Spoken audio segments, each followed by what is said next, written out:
தேவனுடைய பிள்ளைகளை, ஆண்டவர் இன்றைக்கு நம்மோடு பேசுகிற அந்த வார்த்தை என்னன்னா, அவருடைய பிள்ளைகளாக இருக்கிற பிள்ளைகள் அவர் நடந்தது போல நாமும் நடக்க வேண்டும் என்று வேதத்தில் சொல்லியிருக்கிறது. அப்போது அவர் காலையில் இருட்டோடு ஜெபம் பண்ணியிருக்கிறார். ஒளிவு மலையில் போய் அவர் தன்னுடைய ஒரு கணத்தை அடித்தால் மறுகணத்தை திருப்புன்னு சொல்லி கொடுத்தவர்.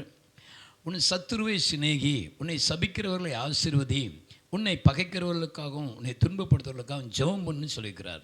அப்போ எல்லா காரியத்தையும் ஜெபம் பண்ணுற பழக்கத்தை இயேசு அந்த பாதையில் தான் நடந்திருக்கிறாங்க. ஒரு நாள் கூட பேதங்களை பேசாமல் இருந்தது, தியானிக்காமல் இருந்தது கிடையாது. அந்த தேவனை நம்ம ஆராதிக்கிறோம். நாமும் அதே போல் 1 யோவான் புத்தகத்தில் அந்த 2ஆம் அதிகாரம் 6வது வசனத்தின் பிரகாரமாக நாம் நடப்போம். ஆமென்.